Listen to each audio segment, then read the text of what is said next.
한번 따라왔을까요? 우리가 아빠 아버지라 부르짖느니라. 세상에 이런 설교 제목은 처음 들어봤을 것 같아. 옛날에는 아바 아버지라고 그랬는데 요즘 성경은 아예 대놓고 아빠라고 바꿔버렸어요. 그래서 조금 낯설긴 해요. 아빠 아버지, 히브리 발음의 아빠는 아파. 전 세계 언어가 조금 비슷하죠. 아버지에 대한 이름이 아부, 아바. 사실은 아빠, 우리식으로 말하면 아빠라는 의미와 같습니다. 어린 자녀가 정겹게 부르는 아빠라는 의미와 같습니다. 오늘 말씀 가운데 말씀 그대로거든요. 우리가 하나님을 아빠, 아버지라 부르짖느니라 이렇게 말씀하셨습니다. 제가 그림 하나를 보여드릴 텐데, 사진 하나를 보여드릴 텐데 혹시 무슨 사진인지 아시겠습니까? 그 전에 사진 한번 보여줄래요? 그 전에 사진. 이 사진은 혹시 아십니까? 이게 저 유명한 프랑스 미술 조각가 로댕이라고 하는 사람이 로댕의 미술관 앞에 지옥의 문이라고 하는 조각품입니다. 그러니까 저 밑에 지옥에 사람들이 막 비명을 지르고 절망, 좌절, 고통 온갖 몸부림을 치고 있는, 자세히는 잘 안 보여도 그런 모습이, 끔찍한 모습이 있고요. 그 위에 누군가 이렇게 하고 그 내려다보고 있는 그림이 있지 않습니까? 저 내려다보고 있는 그림, 저게 뭘까 해서 확대를 하면 그 다음 사진이 이런 사진이죠. 이러고 있는 것이죠. 이건 저 유명한 로댕의 하는 사람, 딱 답이 있네. 로댕의 생각한 사람. 재밌는 이야기가, 이 컨닝을 하면 안 되는데 어떤 학생이 시험을 보니까 생각하는 사람을 조각한 조각가를 쓰시오 했더니 로댕이라고 썼어요. 저 뒤에서 답이 안 이렇게 보니까 무슨 댕이라고 써서 오댕이라고 써서 오댕. 그리고 뒤에 있는 놈이 오댕이라고 쓰면 컨닝할까 생각해서 저쪽에다가 덴뿌라라고 썼어요. 그러니까 이게 한 단계 넘어가면서 어쨌든 정답은 로댕인데 오댕으로 갔다 덴뿌라가 됐는데, 어쨌든 로댕은 아니죠, 우리죠. 로댕을 모르면 사실 어렵죠. 근데 이러고 앉아있죠. 이러고 로댕의 생각하는 사람. 혹시 그런 넌센스 퀴즈를 압니까? 이 사람은 도대체 뭘 이러고 생각하고 있을까요? 뭐라고 하는 얘기 같은데 원래 이 넌센스 퀴즈의 대답은 뭐냐면, 내 빤스는 어디 갔나? 왜냐하면 이 조각가가 가만히 보니까 그냥 알몸으로 앉아 있으니까. 근데 아까 보셨지만 이러고 있으면 이 사람이 무슨 생각을 하고 있는지 추측이 안 되지만, 아까 보셨지만 로댕의 지옥의 문이라고 하는 단테의 신곡에 나와서 천국, 연옥, 지옥인데 그 중에 지옥에 대한 것을 조각을 한 것입니다. 근데 로댕은 무슨 생각을 했는지 모르지만 그 지옥편에 있는 내용을 보고 그 위에서 누군가 이렇게 생각하는 모습을 조각을 해놓았습니다. 그런데 안타깝게도 저 지옥의 문은 완성이 되지 않고 어떤 원하는 사람에게 팔려가지는 게 않았어요. 그래서 할 수 없이 로댕이 그 생각하는 사람만 띄우다가 그거 하나의 작품을 만들어 놓고, 원래는 지옥의 문이라는 조각상인데 생각하는 사람이라고 바꿔버렸습니다. 지옥의 문은 잘 기억하지 않아요. 저도 처음 알았으니까. 그런데 로댕이 생각하는 사람은 모르는 사람이 없을 거란 말이죠. 문제는 뭐냐면 이쯤 되면 저 사람이 무슨 생각을 하고 있을까 하는 거죠. 중요한 얘기가 나올 때는 항상 핸드폰이 울렸습니다. 지옥의 문에서 이렇게 내려다보고 있어요. 아까 보셨지만 위에서 내려다보는 장면에는 지옥에서 아비 귀환으로 몸부림을 치며 고통하며 부르짖는, 비명을 지르는 지옥에 있는 군상들의 모습을 쳐다보고 있습니다.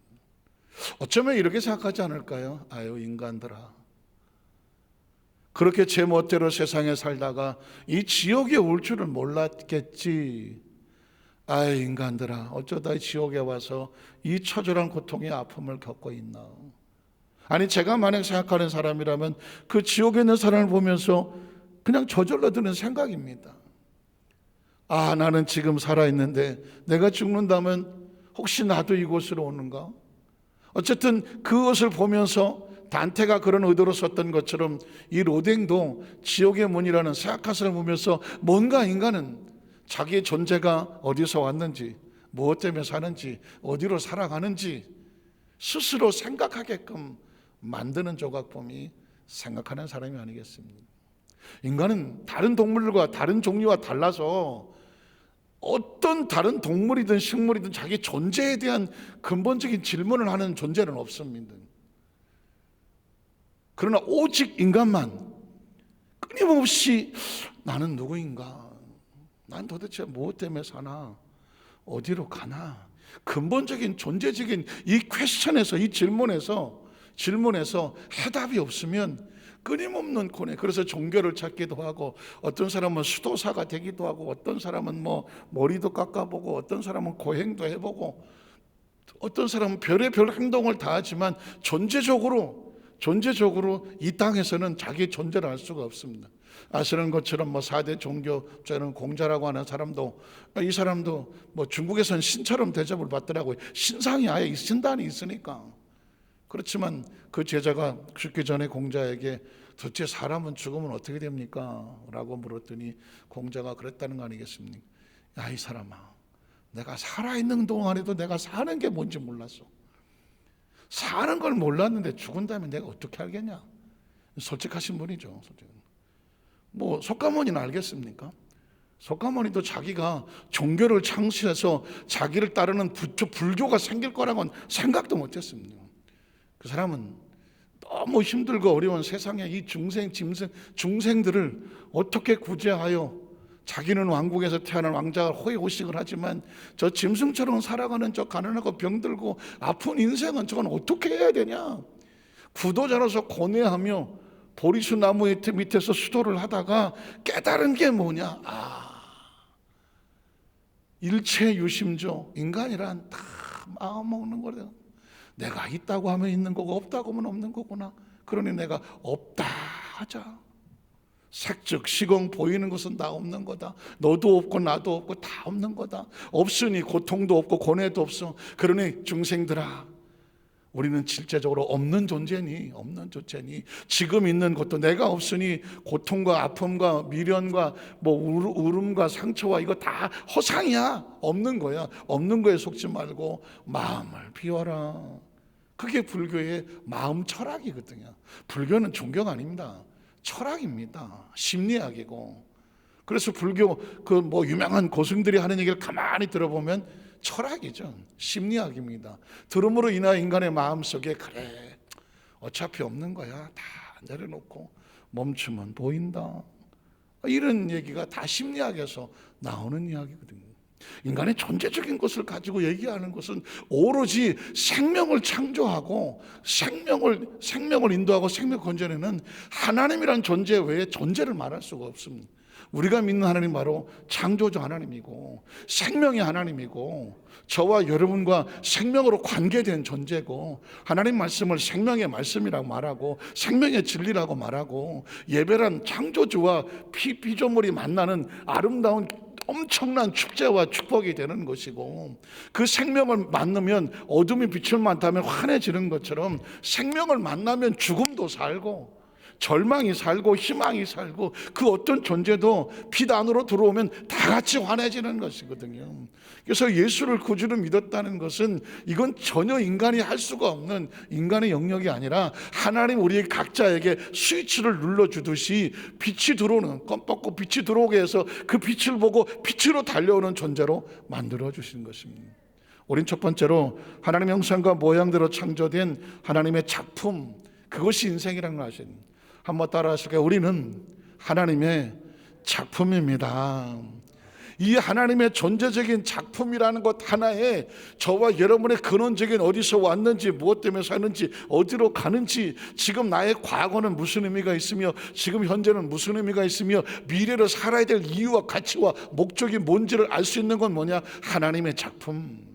하나님의 작품. 우리 창세기 1장 26절 28절을 보면 아주 중요한 단어, 가슴에 새기고 새겨야 될 우리를 마치 호적의 본족과 같은 본족, 저와 여러분의 아주 근본적인 뿌리와 같은 단어가 있습니다. 하나님이 이르시되 우리의 형상을 따라 우리의 모양대로. 한번 따라서 형상과 모양. 어떤 존재가 있는데 어떤 존재가 이게 어디서 왔는지를 알아야 되잖아요. 어디서 왔을까? 여기 종이 있단 말이죠. 이 종은 뭐 신주로 만들었는지 어떤 금속으로 만들었으면 얘가 원래 이렇게 생기진 않았을 거 아닙니까? 얘는 도대체 어디서부터 왔을까요? 어디 저 철광석 같은데 산속에 뭐 이렇게 있었겠죠. 아주 그냥 막 원석 같이 덩어리 있었겠죠. 누군가 그거를 캐다가 그거를 녹이고 재련하고 뭐 이렇게 디자인하고 뭐 단련해서 깎고 다듬고 주물을 해서 결국은 이 모양으로 여기 와 있는 것이죠. 어떤 존재가 있다면 이 형상과 모양은 누구의 머릿속에 먼저 있었다니까. 누구의 머릿속에 형상과 모양을 만들고 재질과 그리고 뭐 사이즈와 규격을 만들고 기능도 만들어서 이걸 어떻게 써야 되겠다 다 계획하고 해서 완벽히 만들어졌기 때문에 이게 물건이 돼서, 비록 우리는 성구이지만 존재 자체는 물건이 돼서 그것이 누구의 값이 매겨지고 얘가 있어야 할 자리에 와서 그 기능을 하는 것 말이에요. 하물며 여기 있는 물건 하나도 그렇다면 저와 여러분의 존재 자체는, 우리는 이 존재가 있다면 존재가 어디서 왔는지 뿌리를 알아야 될 것 아니겠습니까? 뿌리. 그 뿌리가 뭐냐? 하나님의 형상과 모양. 한번 따라 하세요. 하나님의 형상과 모양. 이게 저와 여러분의 뿌리예요. 본질이라고요. 저와 여러분의 속성이에요. 저와 여러분이 가지고 있는 머리부터 발끝까지 우리 영혼 위에 가지고 있는 이 모든 이 존재에 가지고 있는 이 형상과 모양, 사이즈서부터 이 모든 기능과 작동서부터 이 모든 것이 어디서 왔느냐? 하나님의 생각과 사고 속에서 거기에 디자인이 되어지고 설계가 되고 구상이 돼서 이런 기능을 가지고 이런 존재가 돼서, 모양은 우리의 모양을 만들자. 다른 어떤 동물이 우리의 모양을 따라 우리 형상대로 우리가 사람을 어떻게 하고 만들고. 누가 만들었어요? 누가 만들었나요? 확실한가요? 확실한가요? 우리는 여기서 엄청난 선언을 하게 됩니다. 지금 생각하니까 화가 나서 견딜 수가 없어요. 아니, 인간은 무슨 뭐 저 옛날 유인원 뭐 원숭이 무슨 뭐 존재 자체를 어서 인간이 무슨 뭐 저 유인원부터 저 무슨 진화를 해갖고 뭐 단세포가 다세포가 되고 뭐 그것이 진화가 돼갖고 그래서 발달하고 해서 뭐 이렇게 돼가서 여기까지 왔다고. 이 인간이 이 존재 자체를 저 학문이라는 미명 아래 해갖고 저기서 저 동물의 어떤 속성에서 세포에서 끄집어다가 이렇게 만들려고 해. 만약에 출신이 만약 정말 저 유인원서부터 저 원숭이 어떤 종류로부터 나와서 별종이 돼서 이렇게 됐다고 하면 저와 여러분은 존재적으로 그냥 동물로 끝나는 거예요. 동물로 끝나는 거예요. 그러나 우리는 아예 출신이 다르다니까. 한번 우리는 존재적으로 출신이 다르다. 감히 원숭이 따위가 진짜 물론 다 사랑해야 될 자연이고 그렇지만 출신 자체가 아니라니까. 저와의 존재 자체는요, 하나님의 형상과 모양에서 나온 거예요. 하나님의 형상과 모양이라고 하면 우리는 하나님을 닮은 정도가 아니라 하나님 과야, 과. 하나님 과 아시겠습니까? 하나님과 같은 속성을 가졌으며, 하나님의 같은 인격을 가졌으며, 하나님과 같은 능력을 가졌으며, 하나님과 같은 소유를 가졌으며, 하나님의 형상을 가졌으며, 하나님의 모양을 가졌어. 아마 이렇게 얘기하면 어떤 분은 야, 저 너무하지 않냐? 우리가 어떻게 하나님 형상과 모양까지는 알겠는데 하나님의 소유와 그리고 하나님의 능력까지 가졌다고 말하냐? 좀 이상하지 않냐? 하나도 이상할 게 없어요. 하나님의 형상과 모양이라고 하는 것은 그의 인격과 성격과 하나님이 가지고 있는 모든 걸 다 누구에게 줬다? 우리에게 준 거예요. 우리에게 준 거예요. 그래서 우리는 정신을 바짝 차려야 돼. 우리의 부모가 누군지를 몰랐다가 어느 날 존재적으로 알아야 돼. 성경에서 우리는 하나님의 형상과 모양, 하나님의 속으로부터 왔으며, 심지어 하나님의 뭘 줬다? 뭘 줬다? 하나님의 생명의 기운, 영을 줬어요. 영을. 그러니까 우리가 인간의 몸을 육신을 입고 이곳에 와서 지구에 살기 위해서 육신이 필요해서 살고 있지만 육신을 벗어놓고 나면 우리 영은 원래 어디서부터 왔으니까 하나님이 불어넣으신 거니까 어디로 가야 마땅하다? 하나님으로 돌아가는 것인, 하나님으로 돌아가는 것인. 어떤 분이 그러더라고요. 마치 환상처럼 봤는데 자기가 죽어서 천국을 가는데 그 죽어서 가는데 자기 모습이 빛이더래. 빛. 그래서 빛이 어디로 가나 했더니 엄청난 빛 속으로 끌려 들어가더래. 그래서 자기는 천국을 갈 때 하나님은 거대한 빛인데 빛의 나라에 계시는데 우리 한 영혼이 빛처럼 돼서 그 빛으로 같이 원래 속으로 가는구나. 왜? 빛이 있으라 누가 말씀하셨나요? 하나님 말씀. 빛이라는 존재 생각 의도를 누가 알겠어? 우리가 태어나기 전부터 빛이 있었어. 인간은 빛을 창조한 사람이 아니고 빛의 성격과 성질을 알 수도 없는, 만들어낼 수도 없는 존재야. 우리가 태어나 보니까 빛이 있었다니까. 그 빛은 뭐냐면 모든 생물이 존재하는데 아주 중요한 생명의 원천이에요. 그래서 예수님이 땅에 왔을 때 참 빛이 왔다 그랬는데, 참 빛이 왔다. 참 생명이란 뜻과 같은 거지. 세례 요한은 이 빛이 아니다. 세례 요한은 빛에 대해서 증거하러 온 사람이지 진짜 빛은 예수 그리스도다라고 말하는 거거든요. 오늘 그래서 저와 여러분이 우리의 존재 근원이 달라진 거야. 우리 육체는 그냥 옷이야. 옷. 각자 사이즈가 다 다른 옷이야. 생긴 모양이다. 이 옷은 이 땅에 살 동안 필요한 거지 진짜 우리의 속성은 뭐냐? 하나님으로부터 형상과 모양이고 하나님이 만들어주신 것이지. 그러면 존재적으로 어떤 생각이 듭니까? 내 안에 누구의 능력이 있다? 확실합니까? 나 원래 알았다. 원래 알았으면 그냥 오늘 축도하고 끝냈나 바로 그냥. 내 안에 하나님의 능력이 있는 거예요. 내 안에 하나님의 속성이 있는 거고 내 안에 하나님을 아는 것이 있는 거고 내 안에 하나님의 치유가 있는 것이고 내 하나님의 권세가 있는 것이고요. 내 안에 하나님의 영권이 있는 것이고 내 안에 하나님의 물권이 있어요. 그리고 내 안에 하나님의 거룩함이 있고요. 의로움이 있고요. 하나님과 앞에 나아갈 수 있는 신분이 있고요. 믿으십니까? 존재적으로 속성 자체가 아주 소중하고 귀한 존재야.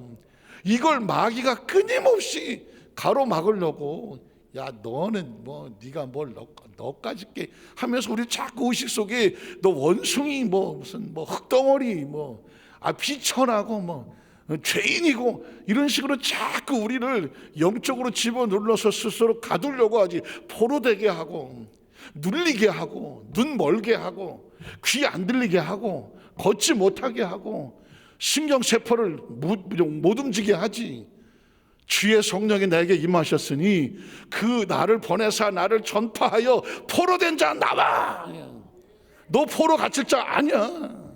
눌린 자 나와. 눌리신 존재가 아니야. 보지 못하는 자 나와. 하나님을 봐라. 듣지 못한 자 나와. 하나님을 들어라. 움직이지 못한 자 나와. 하나님 앞에서 자유해라. 돼지치던 자 나와. 넌 더 이상 돼지치기가 아니거든. 하나님의 자녀된 속성이 있는 거거든. 이걸 깨우쳐주는 게 뭐냐? 하나님 말씀이야. 말씀을 듣는 동안 깨우쳐진 내 안에 있는 신분을 깨닫고 내 자화상을 깨닫고 나에게 하나님이 주신 언어의 능력이 있고 기도의 능력이 있고 예배의 능력이 있고 찬양의 능력이 있고 내가 내 삶의 생명에 하나님께서 나에게 주신 약속이 있어. 약속. 이것들을 하나하나 찾아가면서 약속을 하나 들이댐으로 인하여 나에게 뺏기고 세상에 뺐던 걸 찾아내는 거지. 내가 알고 보니까 아버지가 나한테 주신 요즘 그런 거 있더라고. 선산이 있다.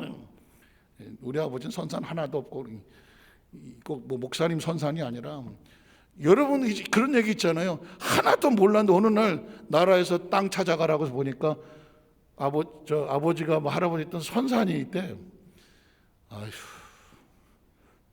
그럼 세상 사람 이렇게 말하지. 우리 아버지는 뭐 하셨나? 선산도 하나 사나시. 뭐 그런 얘기 하죠. 하나님의 약속은요, 저와 여러분에게 숨겨놓은 다 약속이야. 그 말씀을 찾으면서 그 약속의 근거 가지고 이거 봐, 이건 하나님의 자녀들의 약속이니까 이 내놔라, 이 마귀야 내놔라, 이 귀신아 내놔라, 이 어둠한 세력아 내놔라. 건강도 내놓고 축복도 내놓고 영권도 내놓고 말이야, 지혜도 내놓고, 이게 감히 다 날 속여갖고 다 뺏어갔던 거 찾아내는 거예요. 어떻게 할 수 있냐? 우리 속에 뭐가 있기 때문에? 하나님의 형상과 모양이 있고, 그래서 우리가 사람을 만들고, 사람이란 존재는 우리끼리 볼 때는 아무것도 아니지만 하나님 형상과 모양을 닮은 하나님격인 존재라니까. 하나님과 우리가 똑같다는 게 아니라, 아버지하고 자식이 어떻게 똑같아? 생긴 건 똑같아도 아버지가 있고 자식이 있는 거잖아. 마찬가지로 하나님과 우리와 같은 속성이 있어도 하나님은 창조주고 우린 피조물이고 그 속에 있는 거죠. 자, 그래서 우리가 사람을 만들고 이걸 통해서 하나님과 우리 사이에 정확한 영적 질서가 정해지는 거지. 누가 창조주냐? 하나님이 창조주입니다. 너는 뭐냐? 하나님으로부터 나온 형상과 모양을 닮은 하나님의 자녀입니다.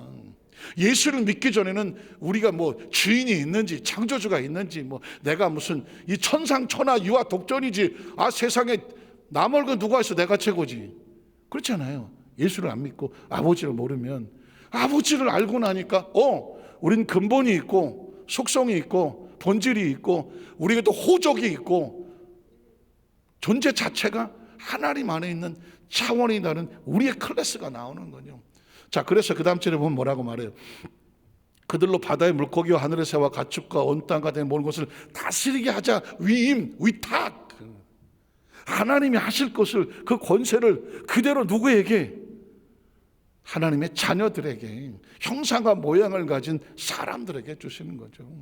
그 사람들 주신 것을 모르고 하나님을 모르는 사람들은 이 인간을 만물의 영장이라고 자기들이 이렇게 저렇게 하지만, 하나님을 모르는 것은 그 주인을 모르고 일하는 사람과 같고, 저와 여러분은 이제 주인이기 때문에, 주인이, 아버지가 주인이라 위탁받은 우리 입장에서는 이 자연과 이 세상을 어떻게 할 책임이 있어요.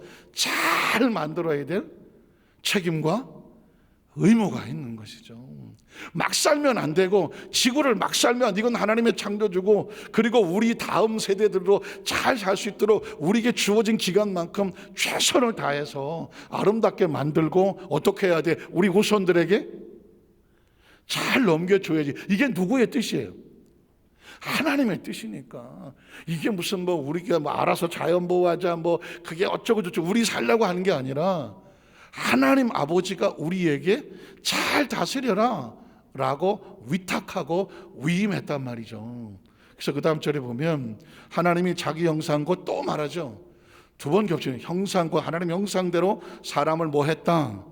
창조하시되 남자와 여자를 창조하셨다. 그리고 하나님이 그들에게 뭘 주셨어? 난 맨날 궁금해서, 왜 사람을 창조하고 사람만 복을 줬을까? 왜 복을 줬을까? 부모는 자식이 태어나면 제일 먼저 하고 싶은 게 뭐예요? 얘가 잘 됐으면 좋겠어. 내가 잘 됐으면 좋겠어. 그건 뭐야? 그게 복이지 뭐. 잘 되는 게 뭐예요? 건강하고 자기 꿈을 이루고 잘 자라고 역경도 있겠지만 잘 이겨내고 해서 정말 뭐 하늘을 이롭게 하고 자기 주위의 사람들을 따뜻하게 하고, 자기 마음에 이 땅에 생명으로 태어났으니까 그 생명을 가지고 아름답게 살았으면 좋겠잖아요. 이게 복이지 뭐. 하나님은 자기 형상과 모양을 닮은 사람을 만들어 놓고 집어 던지지 않았지. 형상과 모양이 있으니까. 그래서 하나님이 우리의 무슨 심정으로? 아버지의 심정으로. 아버지의 심정. 물론 부모님의 심정인데, 이 구약 시대 아시는 것처럼 이 가지고 있는 세계관 자체가 이게 남성 위계적으로 내려오다 보니 아버지 그러면 어머니 다 섞여 있는 거예요. 그냥 하나님 아버지의 마음, 그들에게 복을 주시며 하나님 그들에게 이르시되 생육하고 번성하여 땅에 뭐 해라? 충만해라. 사실은 이게 포인트예요. 그러면 창세기 2장 15절 17절에 보면 왜 이런 말이 나온지 알게 되죠. 야훼 하나님이 그 사람을 이끌어 에덴 동산에 두어. 왜 에덴 동산? 형상과 모양을 보세요. 하나님 왜 이렇게 일하실까? 형상과 모양을 가진 내 새끼니까, 내 자녀니까. 동물도 지 새끼 위해서 별짓 다 하지 않습니까? 몇 개월씩 굶기도 하고요, 하루 종일 나가서 짐승 잡아다가 먹이기도 하고요, 누가 시키지 않아도 해요. 이게 하나님의 이게 이 부성은 하나님으로부터 온 거야. 모성도 하나님으로부터 온 거죠. 그 사람을 이끌어 에덴 동산에 두어 그것을 경작하며 지키게 하시고, 야훼는 그 사람 명하여 이르시되 동산 각종 나무 열매는 내가 임의로 먹되 선악 알게 나무 열매는 먹지 말라. 내가 먹는 날 만데 죽으리라. 왜 이 말씀이 필요하느냐? 모든 짐승들에게도 먹을 걸 줬어요. 유독 사람에게는 먹을 걸 똑같이 줬어. 그것만 주면 사람이나 짐승이나 뭔 차이가 있겠어. 그러나 사람에겐 뭐가 있다? 영이 있잖아요. 영은 떡으로만 살지 않고 뭐로 산다? 하나님께서 나오는 말씀으로 산다. 영은 짜장면으로 살진 않아. 순댓국으로 사는 게 아니라니까. 영은 하나님이 뭐라고 하시는지 그 말씀대로 움직여줘야 영이 생기를 얻고, 영이 움직이고, 그리고 영이 기쁨과 감사로 능력을 발하는 거예요. 그래서 영은 뭐로 산다? 하나님의 말씀으로 산다. 동산 중앙에 있는 나무 열매는 내 육신을 위해서 먹는 것이고, 선악과 손대지 말라는 것은 이건 하나님의 말씀에 따라 되는 것과 안 되는 것이 있으니, 영은 뭐하며 산다? 말씀에 순종하면 영이 살고, 선악과 아니라 무슨 다른 거라도 마찬가지죠. 이건 손대지 마 하면 그게 아까워서가 아니라 하나님의 말씀에 하라는 것은 하고 하지 말라고 하지 않는다. 이건 누가 지킨다? 내 영이 지키는 거지. 영이 지켜야 뭐가 안전하다? 육이 안전한 거지. 육이. 영이 지켜야 영이 살아야 육이 안전하고, 영이 죽으면 육신은 살아 있어도 죽은 자와 같은 것이죠. 그래서 하나님께서 이 선악의 나무를, 선악과 열매를 먹지 말라라고 하는 것은 네 영의 주인은 하나님이니 하지 말라는 것 하지 말고 하라는 것 하면 네 영은 산다. 영의 양식을 말씀하는 거죠. 영의 양식. 지금 저와 여러분 선포되는 말씀, 십계명도 예수도 다 선악과와 같은 거예요. 왜 예수만 믿어야 돼? 왜 예수 다른 거 믿어도 되는데 왜 예수만 믿어? 그 예수를 믿으라고 하시는 분은 하나님이고 절대 주권이고, 믿으면 구원을 얻는다고도 절대 주권이고, 왜 선악과가 중요한 게 아니야. 선악은 하나님이 판단하신다고 말씀하셨으니 그분의 주권이고. 믿으십니까? 왜 십계명이라는 걸 던져줘서 삶을 가로막아? 십계명을 통해서 하나님께서 우리를 힘들게 하시려고 하겠어요? 육체가 살고 영혼이 사는 길이에요. 영혼이 살고 싶으면 십계명을 보고 어떻게 살아야 되지? 영이 육체가 살고 싶으면 십계명을 보면서 내가 어떻게 살지 스스로 가늠하며 자기를 지켜내라는 것이죠. 그게 뭐냐면 뭐 지키려고 하는 거예요? 하나님의 형상과 모양을 지키려고 하는 거예요. 마태복음 1장 21절 22절을 넘어가 버릴게요. 자, 그래서 이 선악과를 따먹고 타락한 인간이 영을 잃어버렸으니 하나님의 형상과 모양이 깨졌잖아. 하나님 영이 죽는다는 얘기는 하나님의 형상과 모양이 깨졌어. 뭐만 남았어요? 본능과 육신의 종력, 안목의 종력, 이 생만 자랐어. 우리 예수 믿기 전에 했던 행동 보시면 돼요. 영이 죽으니까 개판으로 살았잖아. 죄송한 얘기지만 이건 솔직한 얘기로 말도 못해. 창피해서 말도 못해. 어디 가서. 그게 영이 죽었기 때문에. 눈이 안 보이고 귀가 안 들리고 더듬이가 없으니 뭐 알 게 뭐야. 그러면 이 형상과 모양을 살려야 되겠는데, 형상과 모양을 살리려고 하기 위해서 생명을 주시면 그게 바로 예수님이라는 거예요. 구원이란 뭐냐? 깨졌던 하나님의 형상과 모양이 새롭게 회복되는 거. 하나님의 형상과 모양이 회복되는 거예요. 아들을 낳으려니 이름을 예수라고 하라. 그 예수의 뜻이 뭐예요? 이는 자기 백성을 그들의 죄에서, 죄가 뭘 만들었나요? 하나님 형상과 모양을 깨트렸잖아. 하나님 형상과 모양이 깨지니까 하나님과 단절이 되고, 단절되면 뭐 한 거다? 죽은 거다. 그러니 흙이니 흙으로 돌아가라고 하는 거잖아요. 그럼 이걸 살려야 되잖아. 살리려면 뭐부터 해야 돼? 원인이 뭐야? 죄잖아, 죄. 이 죄에서 먼저 건져놔야지. 일단 건져내야 그 다음에 씻기고 해서 하나씩 바꿔나가야지. 그 건져내는 작업이 뭐야? 그걸 구원이라고 말하는 거예요. 그래서 예수는 뭐하러 왔냐 이 세상에. 죄에서. 근데 죄에서 구원 이러니까 뭔가 추상적이잖아요. 다시 말해 하나님의 형상과 모양을 회복하여 원래 신분을 만들려고 하는 거예요. 저와 여러분은 원래 신분을 찾아주려고 온 거예요. 다른 거 없어요. 저와 여러분의 신분만 회복되면 나머지 하나님의 속성은 다 찾을 수가 있어. 신분을 잃어버리니까 나머지 속을 다 잃어버리는 거거든요. 예수님은 오셔서 하나님과 우리 사이에 새로운 이 신분을 회복하게 하는 거예요. 그래서 죄에서 구원할 자이심이라 하니라. 자, 22절에 보면 이 모든 일이 된 것은 주께서 선지자로 하신 말씀 이루하심이니 이르시되. 자, 이 구원이 뭐야? 이르시되 그 다음에 뭐가 있을 것 같아요? 보라, 처녀가 잉태하여 아들을 낳으리니 이름을 임마누엘이 하라. 임마누엘 뜻이 뭐예요?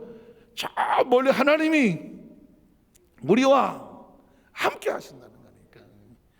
여러분, 이게 떨어진 이름이 아니야. 예수 이전에는 하나님과 우리 사이가 함께가 아니잖아요. 예수를 믿음으로 말미암아 구원을 얻었는데, 구원이 되면 뭐가 되냐? 하나님이 우리와 뭐 하신다? 함께 해주신다는 거죠. 하나님과 우리와 함께 했다는 얘기는 우리 잃어버린 신분을 되찾았어. 그래서 그 전에 내가 생각도 안 나고 기억도 안 나던 것이, 내 속에 있는 것이 꿈틀대면서 그걸 다 다시 찾아내는 것이죠. 그래서 요한복음 1장 11절로 13절에 보면 이렇게 말하죠. 자기 땅에 오매 자기 백성 영접하지 않았어. 그 생명이 오고 그 회복하러 왔는데 이 죽은 백성들이 이 예수 그리스도의 생명의 빛을 알지를 못했어. 그 예수, 저기를 말하는 거야. 이스라엘이 영접하지 않아. 그럼 어떻게 될까요? 이제는 누구든지야, 누구든지. 그 다음 절에 보면 영접하는 자, 이스라엘, 팔레스타인, 뭐 아브라함의 자손 없어. 영접하기만 하면 돼. 영접이 뭐예요? 영접이 뭐예요? 받아들이는 거잖아. 받아들이잖아. 아, 예수 그리스도를 통해서 하나님이 나를 형상과 모양을 되찾도록 나를 초청하여 불러주시고 회복시키는 것을 믿습니다. 그러니까 예수님은 하나님의 사랑의 초청장이야. 티켓이야, 티켓. 예수를 만나니까 하나님이 나를 사랑하시는구나. 하나님 나를 용서해 주시는구나. 하나님 나를 다시 찾으시기를 원하시는구나. 하나님 나에게 다시 돌아오고 하시는구나. 예수님을 만나서 하나님을 믿는 거죠. 예수님은 아버지를 우리에게 소개하고 아버지의 마음을 전하고 아버지의 나라를 전해서, 그래서 진리라고 말하고 진리라고 말하고 예전의 생명을 되찾으라고 말하는 거죠. 그리고 나면 주시는 최대의 권세가 있는데, 그 이름을 믿는 자들에게는 하나님의 자녀가 되는 권세입니다. 이건 어마어마한 단어예요. 하나님의 자녀가 되는, 성경의 핵심은 전 이거라고 봅니다. 하나님의 자녀가 되는 권세. 구약은 하나님의 자녀가 된 권세를 잃어버린 백성. 그러니까 구약의 역사를 보면 뭐 이스라엘 역사서도 그렇고 뭐 시편도 그렇고 잠언도 그렇고 선지서도 그렇고, 구약의 메시지 핵심 뭐냐? 오라. 한번 따라, 오라야, 오라. 내가 기다리고 있으니까 내 백성이여 오라. 이게 구약은 오라야. 오라, 내게 오라, 내게 오라. 목마른 자들아 오라. 하나님 막 외치잖아요. 와라 내 새끼들아, 와라 하는 거예요. 그 예수 그리스도는 뭐냐? 오신 예수 그리스도를 통해서 예수를 만난다면 어떻게 하라? 이제는 가라. 네가 체험하고 만났던 이 회복된 하나님의 자녀된 권세를 지금 너와 같이, 예전에 너와 같이 잃어버렸던 자들에게 회복의 길을, 회복의 외침을 전해서 그들도 살려라. 그래서 예수님께서 우리의 신분을 바꿔놓으시고 전도하고 선교하고 파송하는 목적이 뭐냐면 우리를 바꾼 다음에 하나님께서는 다 찾기 원하신다. 다 찾기 원하신다. 그래서 제가 이제 마지막으로 이제 결론을 내리겠는데요. 전상 이 제목으로는 다음 주까지 해야 될 것 같은데, 왜 탕자의 비유가 나오나? 예수님이 말씀을 하실 때 의도가 있잖아요. 뭐 그리스도의 신부도 하고, 또 뭐 종으로도 나오고, 달란트 비유고, 또 뭐 왕이 자기 백성들을 심판하는 걸로 나오는데, 뭐 그런 건 창조주와 피조물이니까 뭐 이해는 가. 그리고 신부로 삼아주면 고맙지 뭐. 그런데 탕자의 비유는 얘기가 다른 거예요. 이건 하나님이 우리에게 너와 나와의 관계에 신분을 얘기하는, 그걸 폭로해 주시는 거예요. 폭로. 사실은 말이야, 내가 네 아버지야. 사실은 말이야, 네가 내 자식이야. 네가 지금 돼지치기 하고 이러고 있어서 이런 세상에 된, 만약에 탕자가 거기서 자식을 낳았다고 칩시다. 자식을 낳았다고 쳐.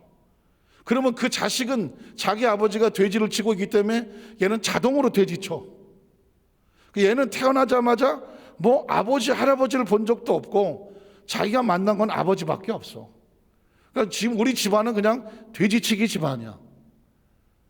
태어난 것도 돼지치기고, 뭐 거기서 먹은 것도 돼지치기 뭐 먹은 거고, 뭐 집도 거기고, 자기는 뭐 과거도 돼지고 현재도 돼지고 미래 봐야 돼지야. 그런데 어느 날 얘기하는 거죠. 그 아버지가 이 손주를 자기 아들을 데리고 할아버지한테 가는 거죠. 돌아갔어.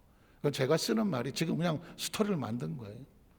가서 보니까 아버지는 자기 아버지가 누군지를 알고 아버지 하지만 이 손주는 할아버지를 본 적이 없어. 근데 가서 보니까 아버지가 할아버지를 만나고 나니까 신분이 달라져. 돼지치기가 원래 아니었어. 아버지가 돼지치기가 아니었으면 나도 돼지치기 아버지 아들이 아니잖아. 원래 누구 아들인 거예요? 할아버지의 아들의 아들이야. 그 할아버지는 큰 부잣집에 수많은 종들과 수많은 가축을 가지고 있는 이렇게 살 집안의 자식이 아닌 거죠. 무슨 얘기인지 아시겠습니까? 저와 여러분이 어쩌다 보니까 이 시대에 태어났음. 우리가 예수를 만났다는 얘기는 하나님이라는 존재를 알 수도 없는, 그냥 안 믿었으면 그냥 그대로 끝나는 거예요. 근데 예수님을 통해서 우리에게 진짜 아버지가 있다는 사실을 알려줬어. 그리고 만나가 보니까 그게 하나님이에요. 그게 하나님이에요. 하나님을 만나고 나니까 신분이 다른 거야. 존재가 다르고 우리 안에는 어마어마한 속성들이 있는 거예요. 믿으십니까? 그래서 예수를 믿고 나면 우리의 존재 속성이 달라져서 하나님의 자녀된 권세가 있어서, 그래서 이제 다음 시간에 하겠지만 로마서에 바울은 말하는 거예요. 우리에게 하나님을 아빠, 아버지라고 부를 수 있는 권세와 축복과 능력을 누가 주셨느냐? 예수 그리스도를 통해서 얻었느니라 하는. 믿으십니까? 그러니까 이제 이후로는 이 땅에서 종으로 살지 말고, 패배자로 살지 말고, 낙심한 자로 말고, 제가 아까 말씀드렸어, 우리는 죄사함을 받는 순간에 병을 고치는 능력이 있고, 축복을 받을 권세가 있으며, 축복을 누릴 권세가 있으며, 마귀를 대적할 수 있는 권세도 주셨고, 귀신을 쫓아낼 수 있는 권세를 주었고, 사실은 사탄이 제 아무리 난리를 쳐도 하나님의 자녀는 손 댈 수가 없다고 말했어. 이제는 삶을 살아가면서 쭈삣쭈삣하게 사는 것이 아니라 하나님의 자녀된 신분을 가지고 당당하게 살아라. 너는 하나님을 아빠, 아버지라고 부를 수 있는 존재다. 믿으십니까? 기도하겠습니다. 하나님 아버지 감사합니다.